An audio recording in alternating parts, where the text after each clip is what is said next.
Funding for this program was made possible by Halloween decorating fever strikes Glendale. See the nominees for this year's Halloween Spirit Awards and join us as we surprise one of the lucky recipients. Meet two groups of young people doing their part to keep Glendale clean and beautiful. All this plus the Gem Awards, Code Enforcement Minute, and much more on a very special Halloween episode of Neighborhood Services TV.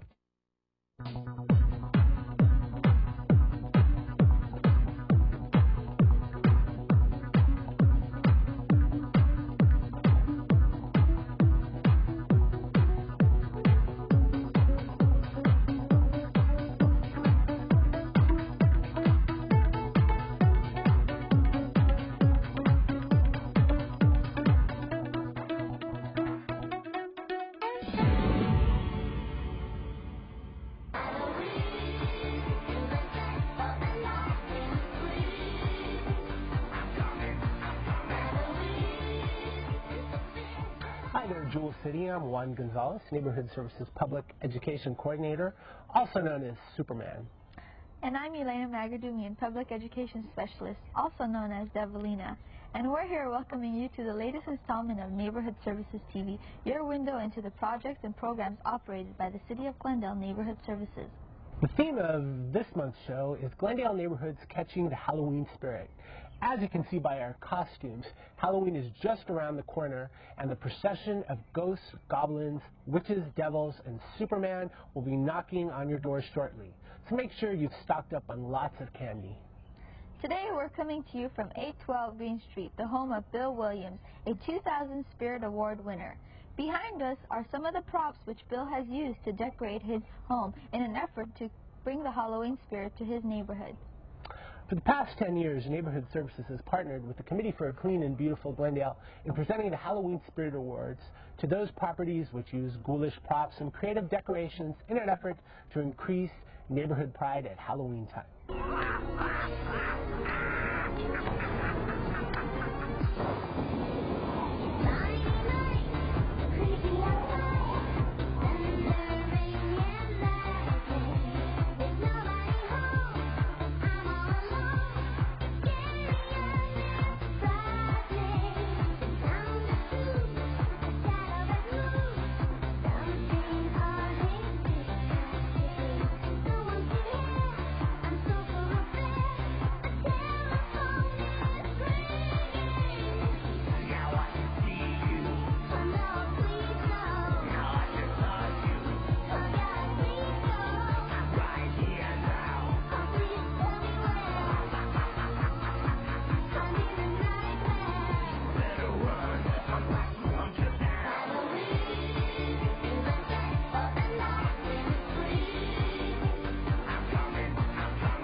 Happy Halloween from the YMCA!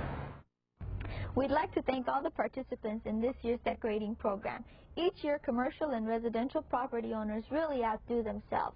Spirit Award winners will be receiving a certificate in the mail in the next week, so check your mailbox.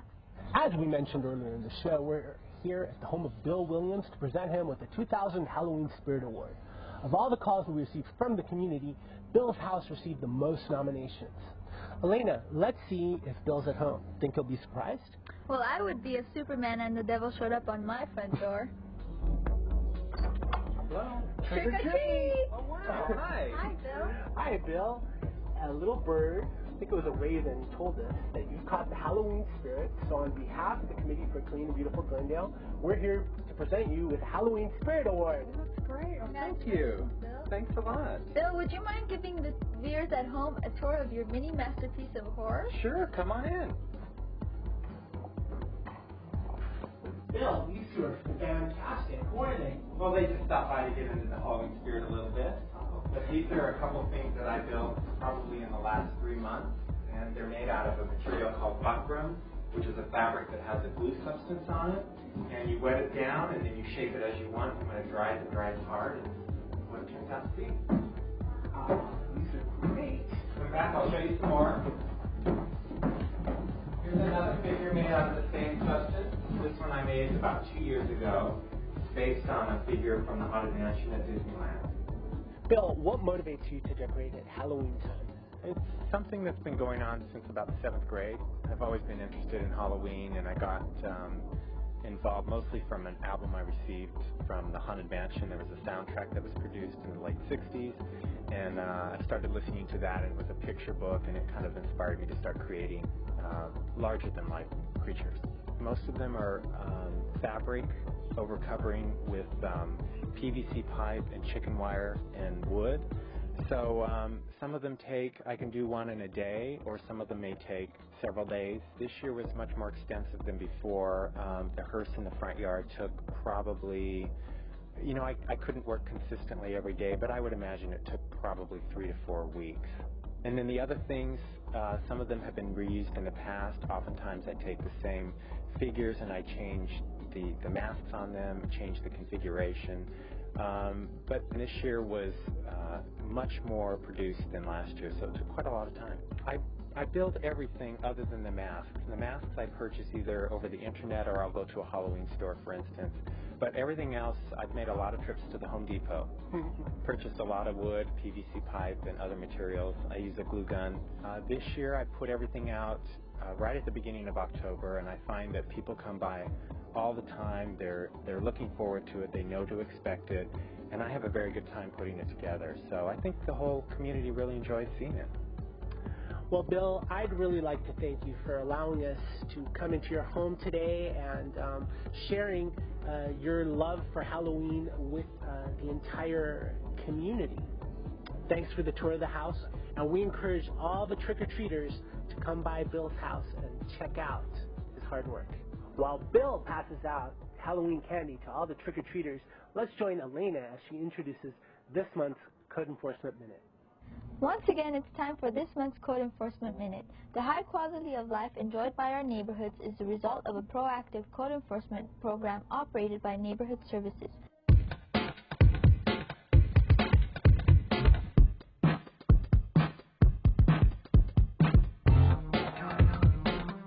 This month's Code Enforcement Minute deals with the accumulation of illegally removed shopping carts in the public right-of-way. These abandoned carts create a safety hazard and create blight. Think about it. No one likes to see a shopping cart parked in front of their house, right? Please be aware that it is illegal to remove shopping carts from store premises. Shopping cart removal of carts is considered theft by California state law. You may be cited, fined, or prosecuted for removal of carts. Please keep in mind that shopping carts are intended to transport your groceries from the store to your vehicle. They are not to be used to transport your groceries home or to transport your children, relatives, or friends. Stores provide shopping carts to their customers as a courtesy. You do not have the right to remove them from the store property. If you walk to the grocery store, you might want to invest in a hand cart. These hand carts are available at most stores at a low cost. Many local supermarkets and grocers contract with a shopping cart retrieval service to pick up their missing carts, but some tend to not be reported. What can you do to keep your neighborhood free of errant carts? Call the supermarket or grocer that owns the cart and let them know the exact location of the cart. All shopping carts to use in the city of Glendale are required to be properly identified with the name, address, and telephone number of the local store. They will send someone to pick it up as soon as possible. You can also call the California Shopping Cart Retrieval Service at 1-800-252-4613 and leave them a message with the exact location of the cart. They should pick up the cart within 24 to 48 hours. If you should encounter a shopping cart with no identification or one posing a safety hazard, call Neighborhood Services at 818-548-3700 and we will pick it up immediately. So remember, do not remove shopping carts from store property. Not only is it illegal, but abandoned carts create visual blight and may create a safety hazard. With your cooperation, we can make Glendale a better place to live and protect the property values of all residents. Join us next time for another Code Enforcement Minute. For NSTV, I'm Renee Sada. It's time for the popular GEM Awards presented by the Committee for Clean and Beautiful Glendale. Let's join Neighborhood Services Administrator Sam Engel for this month's GEM Award recipients.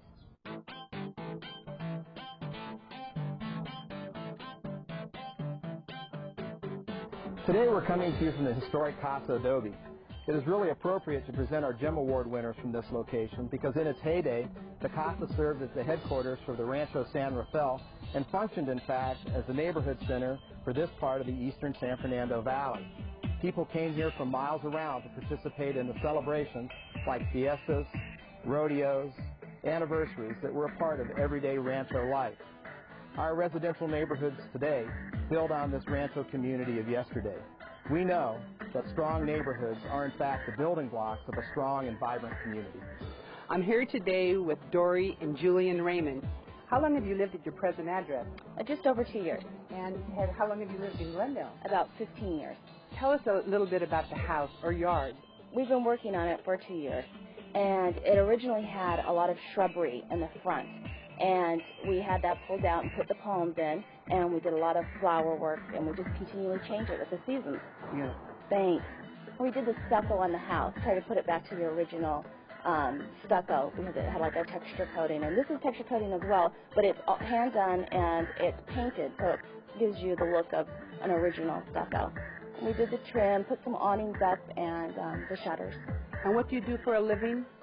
Well, I'm a stay-at-home mom. What do you do for a living, Julian? I'm a music producer for the Walt Disney Company. Could you tell us about some of your hobbies? Well, obviously, working on the house, yeah. And what motivates you to take the time to make your home so beautiful? Well, first of all, I think it's fun. I have a really great time doing it. And you get out and you can meet your neighbors, and we're fairly new in the neighborhood. We've met everybody on this block practically. And it's really great because you work outside, whether it be like putting new flowers in or just hosing everything off. Okay, I'd really like to take all the credit for my yard, but I really can't. Jose Fletes is my gardener and landscaper, and he actually suggested that we use cyclamens this year. It's a really hardy plant that will last to the spring, and it's continually flowering, as well as the pansies. They're supposedly really hardy. I had really great luck with them, but they're doing really well right now. We also put this patio down. We had just cement throughout the whole patio, and we used old brick to try to make it look like it was original to the house. So you can see the brick is kind of beat up and different colors. Well, it's been very nice meeting the Raymond family, and now I'd like to present them with a certificate, our Neighborhood Pride Award. This is for all of your efforts. Thank you so much for keeping Glendale beautiful. Thank you. And there's a sign here that will be on your front lawn. We want you to put it out there so all the neighbors can see and the people in Glendale. Drive by and see them. Thanks. Well, that does it for this month's GEM Property Maintenance Awards. As always, critical to maintaining the quality of Glendale's neighborhoods. To nominate your neighbor's property for a GEM Award, please call us in Neighborhood Services at 818-548-3700, and we'll take it from there. Now let's go back to Juan and see if he's caught the Halloween spirit at Bill Williams' Haunted House. Thanks, Sam. As we mentioned earlier in the show, it's everyone's job to keep Glendale neighborhoods clean. Starting with this episode, we are introducing a new segment focusing on the Neighborhood Services Adopt-A-Block program. Let's join Elena as she profiles two groups of youth that are making a difference by keeping Glendale litter and graffiti-free year-round.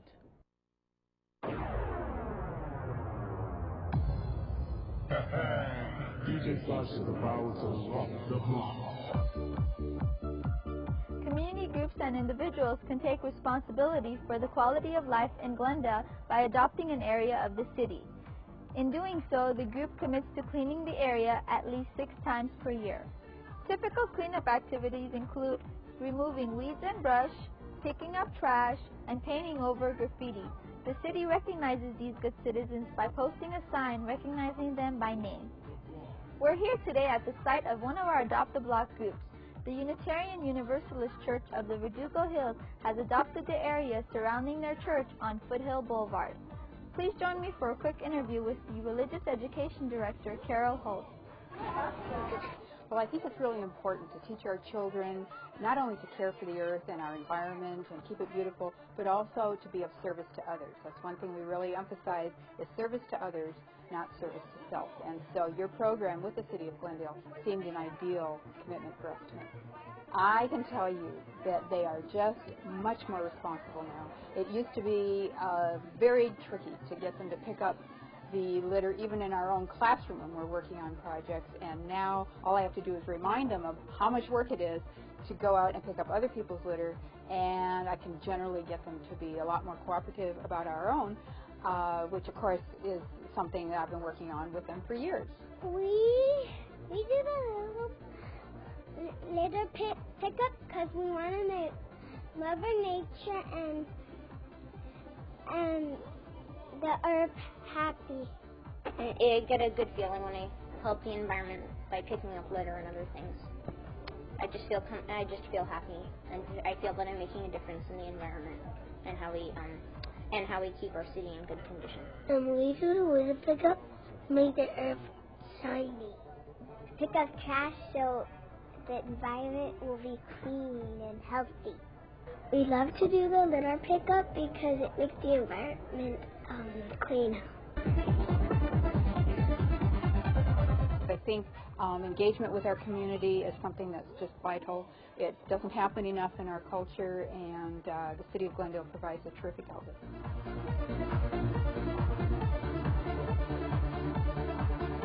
The Cerritos Elementary School Pause Group has adopted Glendale Avenue from Cerritos to Palmer Avenue. Join me as we profile these dedicated students and their teacher, Carla Weaver.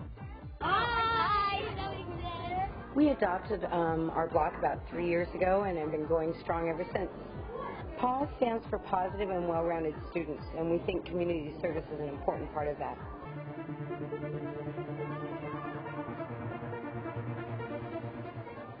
I think that cleaning up the streets, cleaning up the graffiti every month is really empowering for the kids. They realize that they have an impact on their community, and it can be negative or it can be positive, and they're really choosing the positive.